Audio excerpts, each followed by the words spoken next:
प्रसन्न साहिने नमो वयं वै श्रवणाय कुर्महे प्रसन्न साहिने नमो वयं वै श्रवणाय कुर्महे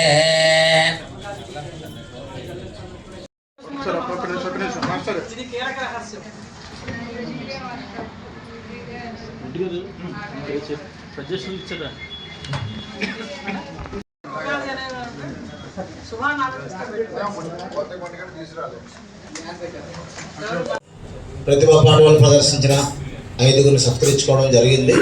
మరి ఉగాది గ్రహీత సన్మాన గ్రహీత అందరికీ కూడా ప్రత్యేకంగా శుభాకాంక్షలు తెలియజేసుకుంటూ ఎప్పుడు కూడా ఏ పర్వదినమైనా తొలుత జర్నలిస్టుల మధ్య జరుపుకోవాలని అక్కయ్య గారు భావిస్తారు. అందులో భాగంగానే ఈరోజు మరో అతిథి బీజేపీ జిల్లా అధ్యక్షులు ఎంఎన్ఎం పరశురామరాజు గారికి, అలాగే వేదికపై ఉన్న మా కళాకారుల సంక్షేమ సంఘం అధ్యక్షులు జనార్దన్ గారికి, అలాగే కన్నవ రామన్రావు గారికి, శివజ్యోతి గారికి, అలాగే మనకు ఆశీర్వచనం ఇవ్వడానికి వచ్చిన పంతులు గారు ఇంకా మనకు పూర్తిగా ఇంకా ఆశీర్వచనం చీళ్ళు ఉన్నప్పుడు కాబట్టి ఇద్దరిని కోఆర్డినేట్ చేసుకొని చక్కగా సన్మానం మాత్రం చేసుకోగలిగాం. ఎందుకంటే ఇద్దరు అతిథుల్ని కోఆర్డినేట్ చేసుకొని సన్మానం చేసుకోవడం, మరి సన్మానం చిన్నదా పెద్దదా అని ఆలోచించకుండా వచ్చిన వాళ్ళందరికీ కూడా ఎప్పుడైనా సరే చిన్న సన్మానం పెద్ద సన్మానం చూడకూడదు. ఎవరైనా పిలిస్తే వీలైనంత వరకు మనం వెళ్ళి వారిని కలిసి రావాలి. మరి అదే సిస్టమ్ బ్రహ్మకుమారేశ్వరిలో కూడా ఉంది. ఎంతమంది ఉన్నా ఇదే హాల్లో వేలాది మంది ఉన్నది ఉన్న రోజులు ఉన్నాయి, వందలాది మంది ఉన్న రోజులు ఉన్నాయి, తక్కువ మంది ఉన్న రోజులు ఉన్నాయి. కానీ ఎప్పుడు కూడా మనం ఉగాదంటే అలాగే ఈ పరాభవం మనందరి జీవితాల్లో వెలుగులు తీసుకురావాలి. ప్రతి ఒక్కరూ సంతోషదాయకమైన జీవితం గడపాలని కోరుకుంటూ మీ సోదరుడు గంగసింగ్ బాబు, అలాగే రామేశ్వర అక్కయ్య గారు మీకు తెలుసు మనం ప్రతి పండుగని జరుపుకొని జర్నలిస్ట్ మిత్రులు కూడా ఉగాదికి సంబంధించిన కిట్లు అందజేయాలని చెప్పి నిన్న మార్నింగ్ మీటింగ్ కూడా మనం ఇక్కడే అనౌన్స్ చేసాం జర్నలిస్ట్ అందరికీ కూడా.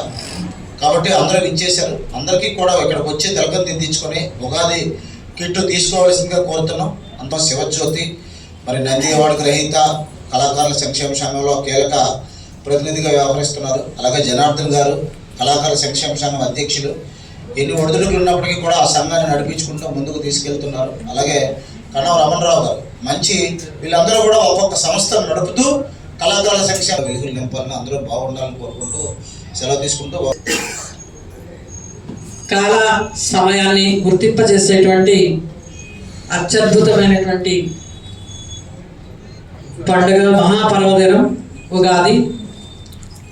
తెలుగువారి జీవిత కాల ప్రకారం 60 సంవత్సరాలకు ఒకసారి ఒక చక్రం పూర్తి అవుతుంది అన్నట్లుగా ఈ 60 సంవత్సరాలకి ఒక్కొక్క పేరు వాళ్ళు పెట్టారు. కానీ ఆయా సంవత్సరాల్లో అలాంటి పేరు తగ్గ విపత్కాల పరిస్థితులు కావచ్చు, సుఖశాంతులు కావచ్చు, సంపదలు కావచ్చు, అన్నీ వస్తూ ఉంటాయి. కానీ అవి చూసి పేర్లు మాత్రం వాళ్ళు ఏం పెట్టలేదు.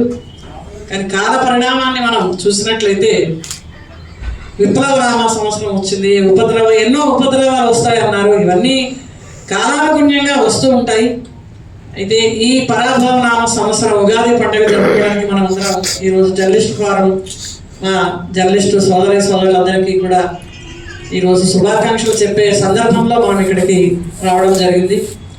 అయితే విశేషంగా ప్రజాపిత బ్రహ్మకుమారి ఈశ్వరి విశ్వవిద్యాలయం వారు ఈరోజు ప్రపంచవ్యాప్తంగా వాళ్ళు ఏం చేస్తున్నారంటే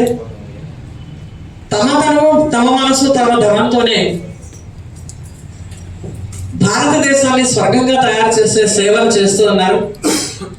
ఏ విధంగా అంటే పవిత్రత యొక్క భావం ద్వారా ఈ మనసా వాచ కర్మణ ఆహార పదార్థాలు వ్యవహారం ఇవన్నీ కలిపితేనే బ్రహ్మచర్యం అవుతాయి. ఈ బ్రహ్మచర్య వ్రత దీక్షలో అనేక మంది తమ కన్యలు తమ సంపూర్ణ జీవితాన్ని భగవంతుని సేవలో అంకితం చేయడం, అదేవిధంగా అనేక మంది కుమారులు తమ జీవితాన్ని భగవంతుని యొక్క సేవ అంటే విశ్వసేవలో దీన్ని అంకితం చేయడం జరుగుతుంది. పవిత్రత సుఖము శాంతికి తల్లి. మరి అదే భారతదేశం పవిత్ర పుణ్య భారతదేశంగా ఉండేది. ఇక ఏ దేశాలకి కూడా పవిత్ర చైనా, పవిత్ర అమెరికా, పవిత్ర రష్యా అనలేదు. మన భారతదేశం పవిత్ర పుణ్య భారత భూమి. అటువంటి పవిత్ర పుణ్య భారత భూమి ఈరోజు దుఃఖితమైపోయి